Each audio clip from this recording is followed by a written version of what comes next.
Foodies welcome to my mini blog. গণতন্ত্র উৎসবের ছুটিতে আজকে স্পেশাল লাঞ্চের জন্য আমি আর মামনি সকাল থেকেই লেগে পড়েছি। তাড়াতাড়ি করে ভোট দিয়ে আমি চলে এসে মামনির হাতে হাতে আমিও কাজ করতে শুরু করে দিয়েছি। এখানে আজকে স্পেশাল লাঞ্চে হচ্ছে ভেজ ফ্রাইড রাইস আর চিকেন কষা।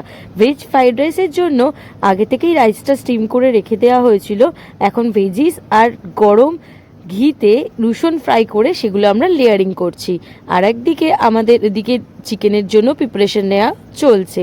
আর এই রাইসটা কিন্তু সত্যি খুব ভালো খেতে হয়। এটা মামনির স্পেশাল ভেজ রাইস। তোমরাও কিন্তু এই রেসিপিটা ট্রাই করতে পারো তাহলে। আর যদি তোমরা আলাদা করে জানতে চাও আমি আর একবার ভালো করে এটা রেসিপি শেয়ার করব তোমাদের সাথে। আর এদিকে চিকেনের জন্য আলু ভাজা হচ্ছে আর চাটনির জন্য টমেটোটা রেডি করছি। আর এখানে চাটনিটাও কিন্তু মামনি ঘি দিয়ে করছে। আর এইদিকে দেখো আমি চাটনি রেডি করে ফেলেছি আর মামনিও চিকেনটা খুব সুন্দর করে কষিয়ে ফেলেছে।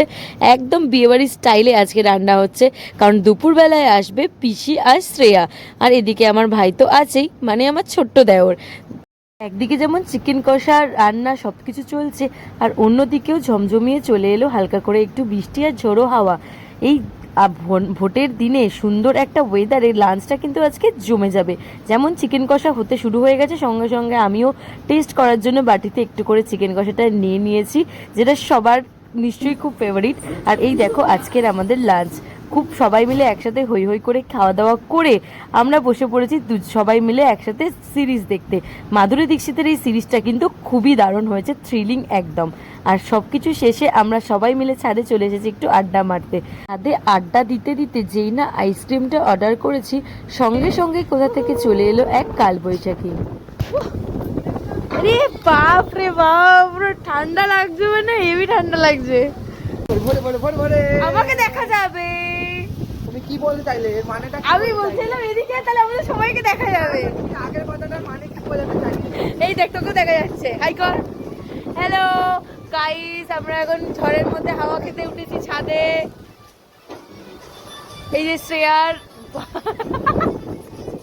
পুরো ভূতের মতো লাগছে আমাদের সবাইকে, কারণ ভালো শনি এইখানটা লাইন আছে। শ্রেয়া এইখানটা আসো, এইখানটা আসো। এই শালা আমার তাও বোঝা যাচ্ছে। হ্যালো শ্রেয়া, হ্যাঁ এই যে হ্যালো গাইস, আমরা ঝড়ের মধ্যে, ভোটের দিন ঝড় উঠেছে, কার ঝড় জানি না, কিন্তু ঝড় উঠেছে, বৃষ্টি পড়ছে। আমরা এখন ছাদের মধ্যে হাওয়া খেতে এসেছি। আর ঝড় উঠেছে তাই পাল্টানোর ঝড় উঠেছে, মানেটা বুঝে নাও। এই ঝড় হচ্ছে পরিবর্তনের ঝড়। হ্যাঁ, কিসের ঝড়? গরমকাল পরিবর্তন হয়ে বর্ষাকাল আসার ঝড়।